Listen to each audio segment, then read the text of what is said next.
Hello, everyone. It's truly an honor and a privilege to be here alongside all of you inspiring, impactful individuals. Thank you for inviting me to partake in this celebration of the United Nations' 76th birthday.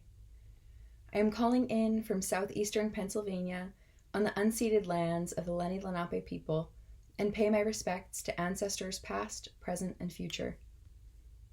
When Bill Myers invited me to speak with you all today, he said, "Give us a dream worth dreaming," which is the exact sort of framing we need as we navigate through these turbulent waters together.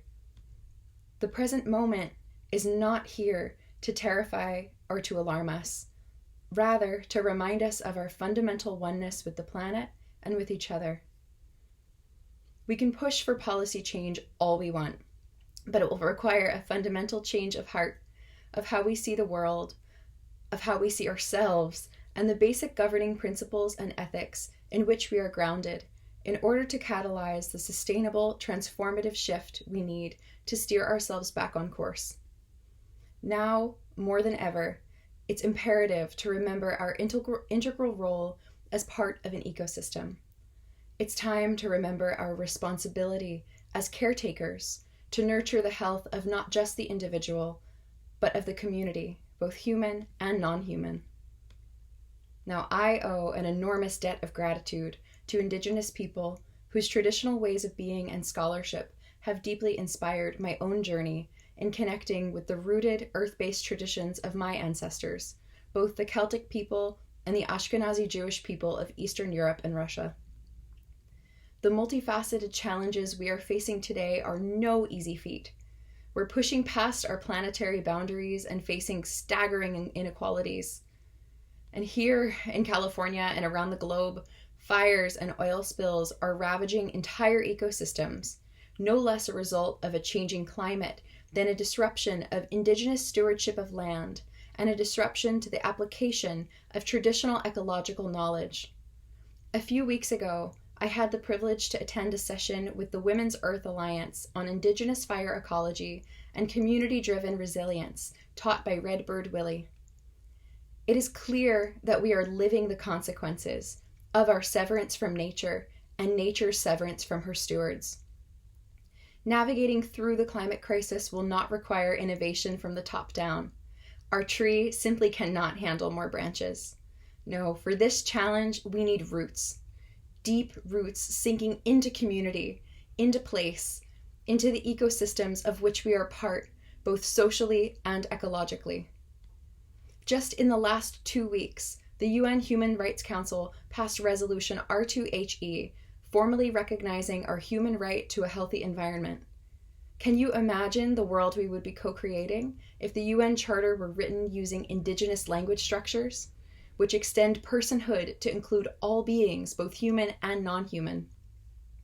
In its current iteration, the UN Charter does not even mention the words climate, environment, planet, or ecosystem, even once.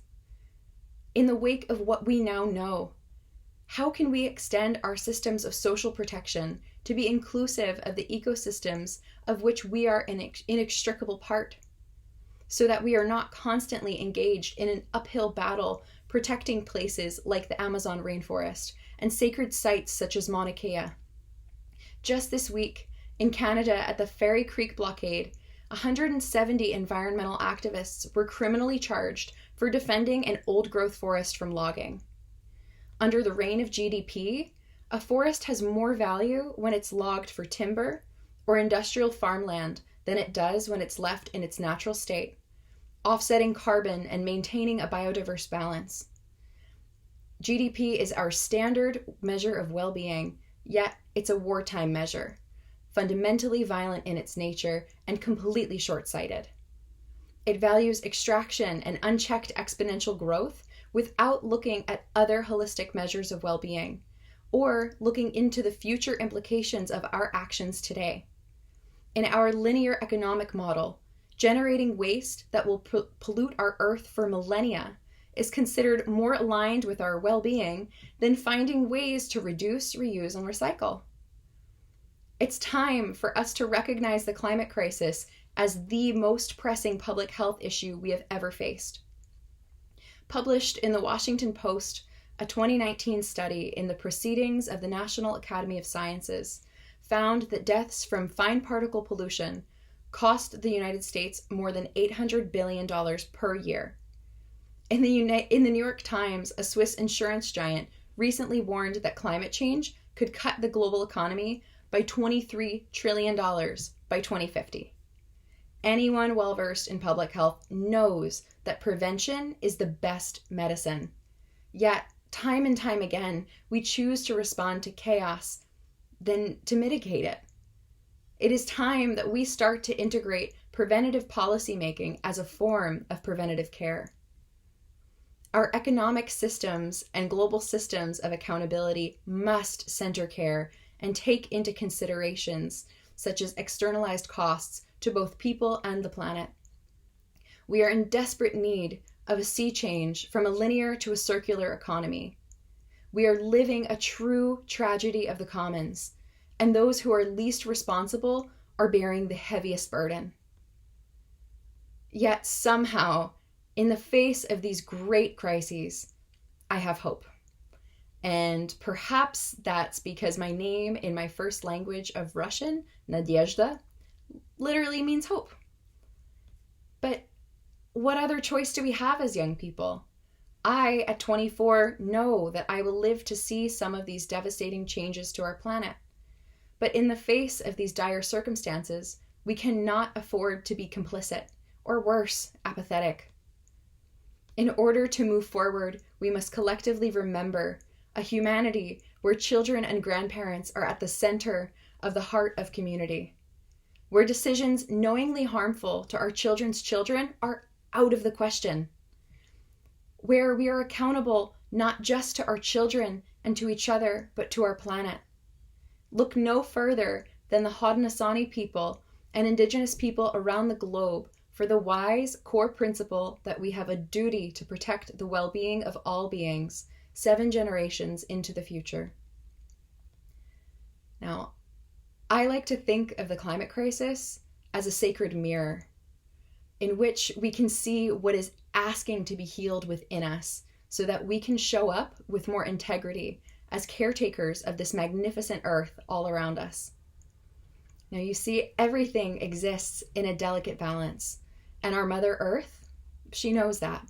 She's a master teacher, yet when we think that we were put here to have dominion over the earth, well, my goodness, do we need to be humbled. And it's not about having answers, rather the power of reflective questioning. So what within us as humanity is hurting to the point where numbness, apathy, and overwhelm are some of our primary responses? How have our existing systems infringed upon our right as creatures of this earth to basic rights such as water, rest, land, community, and food? How much of that is a byproduct of actively choosing to harm or of just not knowing any better? What do we feel when we allow ourselves to slow down and to be present with nature, with one another? And how can we do better? Not perfect, but better. We are here as conscious tenders, as stewards, as caretakers. And that we have the ability to understand harm means that we have the responsibility to choose otherwise. Now, the challenges facing our planet right now, they're complex, they're overwhelming, and the climate crisis, well, unfortunately, that's a symptom of a much greater illness. Other symptoms of this illness include overwhelm, apathy, a host of mental illnesses that we are facing here in this country and around the world. Eco-anxiety, yet another symptom, one that's plaguing my generation and the generations below me. Yet, what is the root cause of all these symptoms? An ethic of extraction, hyperconsumption, profit, and power. Systems rooted in patriarchy, colonialism, capitalism, without any balance or accountability. And most importantly, it's the sense of otherization. It's the illusion of separation. It's thinking that you and I are different from each other, that you and I are different from the trees that are outside. I mean, think about it. For how long have our roots been disconnected from the earth beneath our feet? You see, intergenerational partnership isn't just about showing up for our young people. It's about showing up for ourselves in any generation.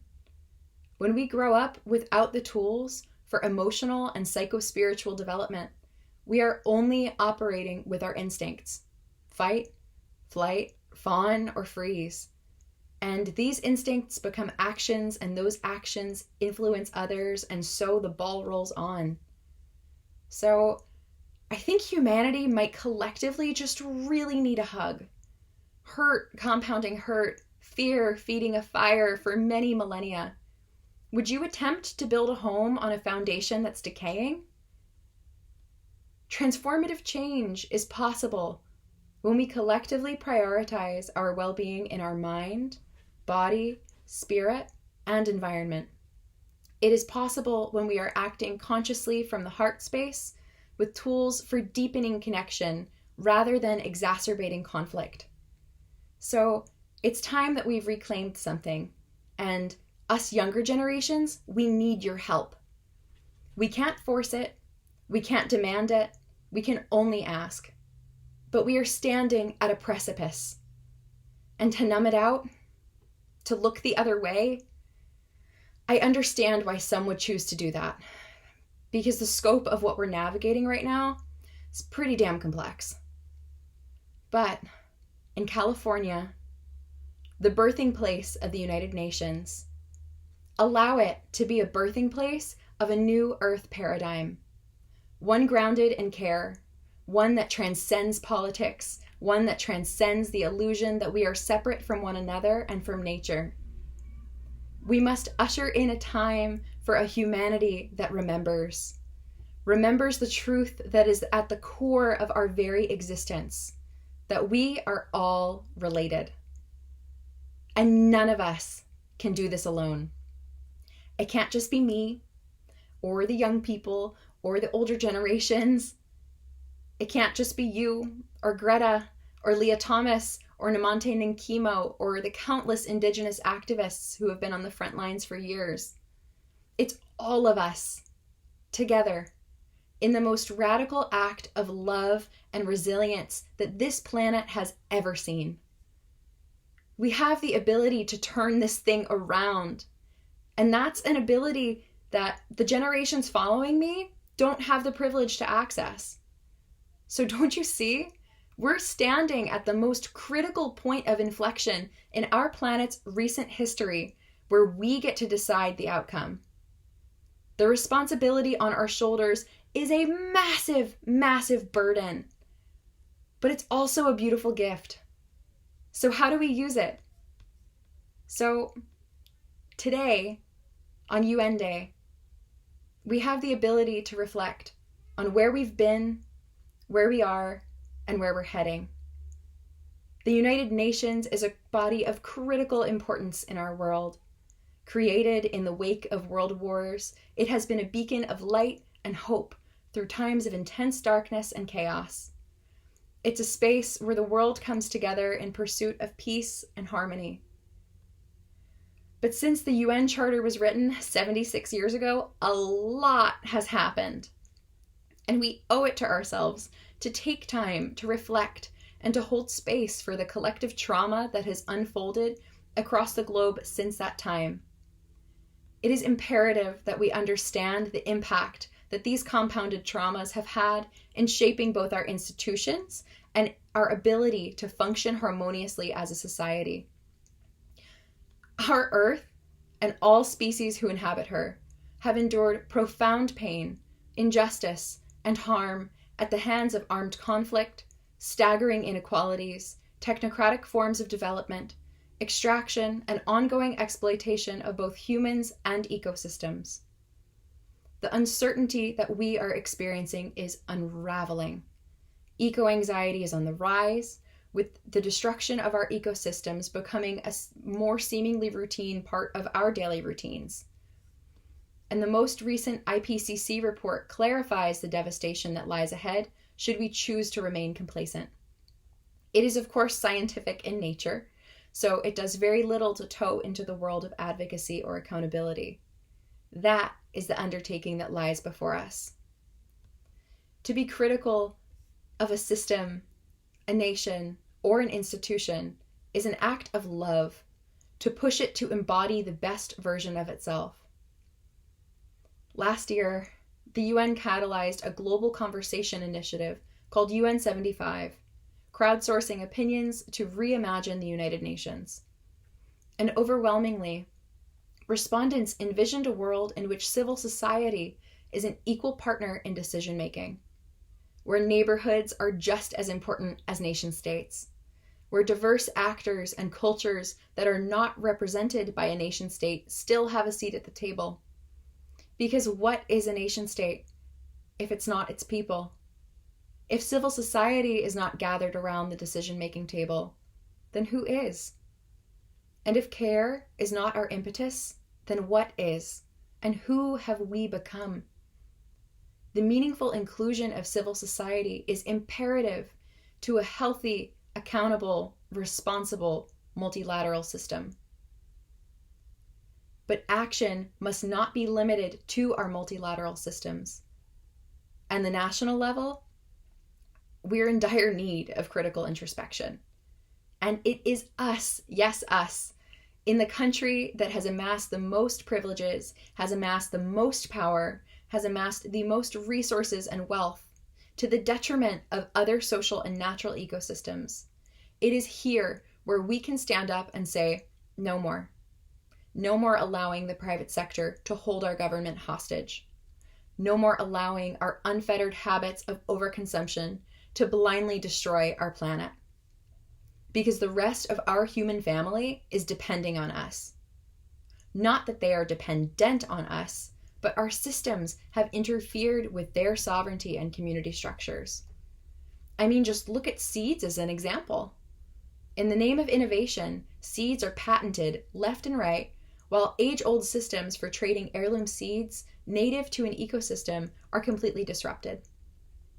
In our quest for globalization, there are things that we've lost along the way, perhaps unintentionally. But how do we get a system that is so complicit in harm to change, let alone to care? In the words of ecofeminist Dr. Vandana Shiva, it will take compassionate courage to get us there. We owe it to our planet, to each other, and to future generations to seek accountability. In the absence of a formal seat at the table for our planet, we must serve as her voice.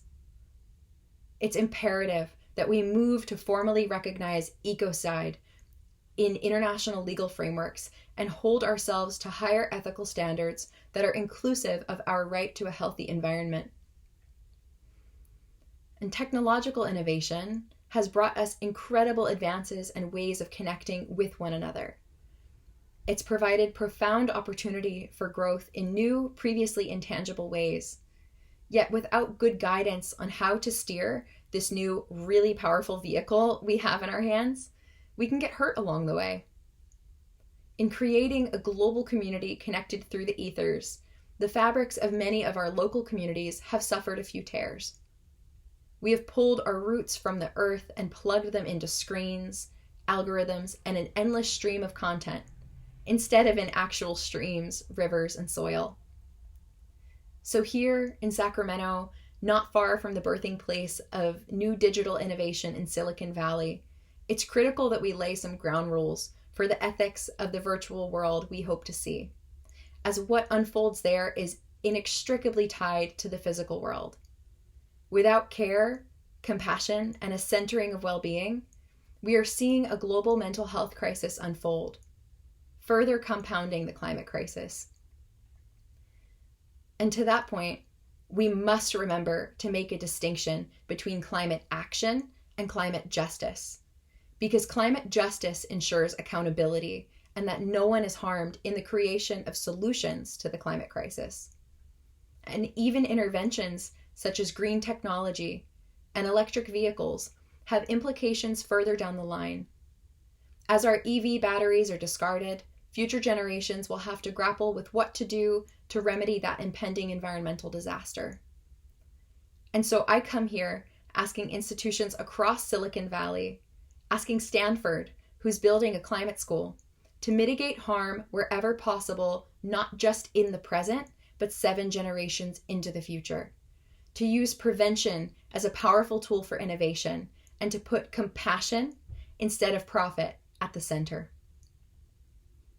Sherry Mitchell, a Penobscot author, environmental lawyer, and visionary, on page 139 of her book, Sacred Instructions, one of my all-time favorites, lays out a framework for conscious co-creation of the world that she calls the 80-10-10 rule.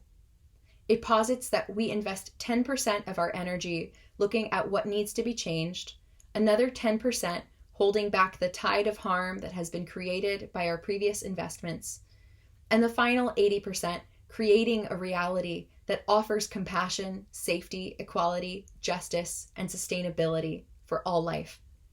I love the room that Sherry leaves for the emergence of a new paradigm, a future that's built with intentionality and with care, anchored in the present while still reflective on the past.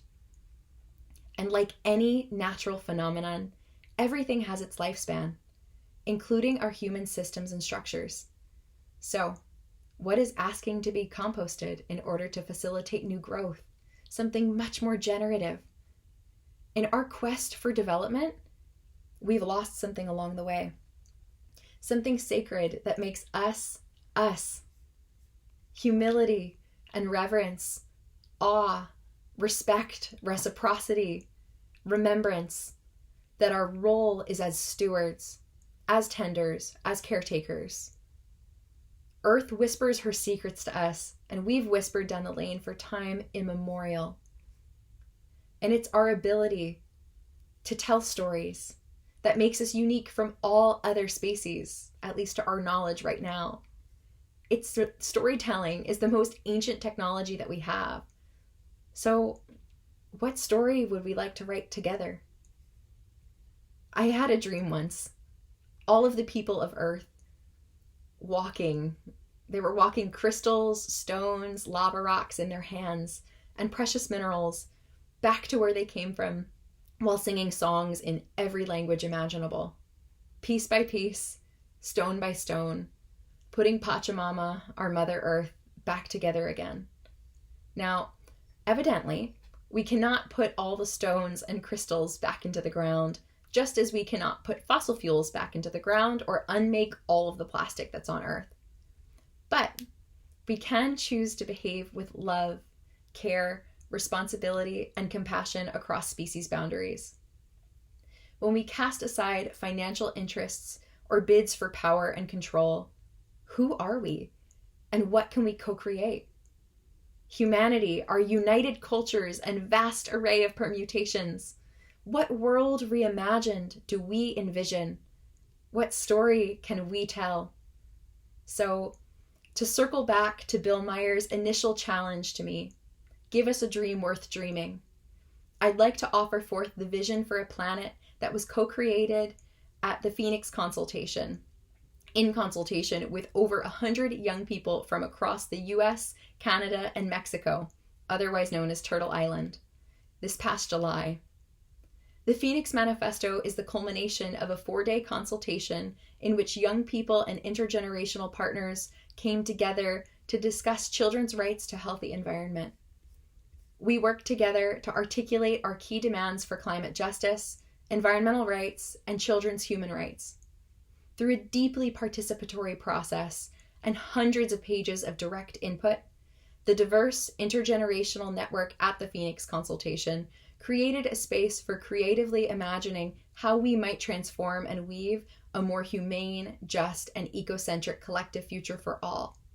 And I'll be sure to include the link to the manifesto in the chat, because that's the most accurate capturing of what the young people of North America are looking for in climate action.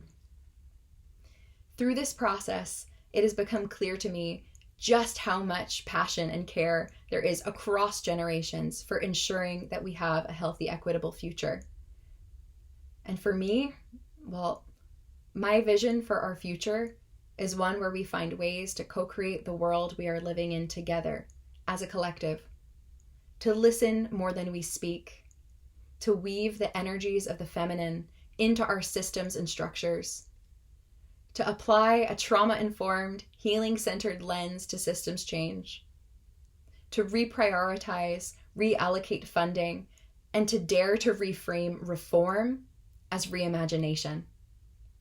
A world in which we act from an ethos of care, compassion, and purpose, rather than unchecked extraction and exploitation. There is so much wisdom in tenderness. A humanity detached from an ethic of care is lost in a pathless wood. And it's time for us to remember who we are and how we relate to where our roots meet the earth.